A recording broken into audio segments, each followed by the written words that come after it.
சிதம்பரம் முழுவதும் சந்திரன் பெயர் பெரிய பயங்கரமா பரவுது, பெரிய தாதாவாக ஒழிக்கிறது. பெரிய பெரிய ரவுடிகளும் இவரை கண்டு அஞ்சும் அளவுக்கு போச்சு. அந்த அளவுக்கு பெரிய ஆளாயிட்டாரு. அந்த நேரத்துல திமுக ஆட்சி காலம், அதாவது இப்படியே போச்சுன்னா இவர் ஒண்ணுமே பண்ண முடியாது, எங்களால் ஆட்சி செய்யவே முடியலன்னு சொல்லி அமைச்சர்களும் கட்சிக்காரங்களும் மேலிடத்துக்கு பயங்கரமா பிரஷர் கொடுத்து வன்னியர் சங்கத்தில் இணைய விரும்பி கார் வெட்டி குருவையா வீட்டுக்கு 500 கார்கள் செல்கிறார். 500 கார்களை தன்னுடைய ஆதரவாளர்களோட சேர்ந்து போய் வன்னியர் சங்கத்தில் இணைகிறாரு. வன்னியர் சங்க கடலூர் மாவட்ட தலைவர் பொறுப்பு டைரக்டா எடுத்தவனே யாருக்கு நம்ம பாருங்க எவ்வளவு பெரிய போஸ்ட். வன்னியர் சங்கம் கடலூர் மாவட்ட தலைவர் பொறுப்பை இவர் வழங்கியிருக்காங்க கட்சியில இருந்து.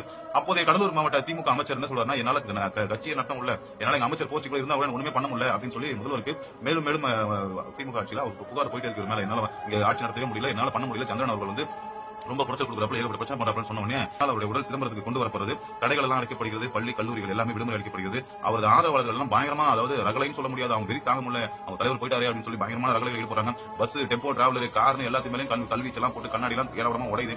3 பஸ் ஒரு காரை அச்சு ஒத்துக்கிறாங்க. அப்படின்னா இவர் எவ்வளவு பேரை சம்பாதிச்சிருப்பாரு, எவ்வளவு ஆதரவாளர்கள்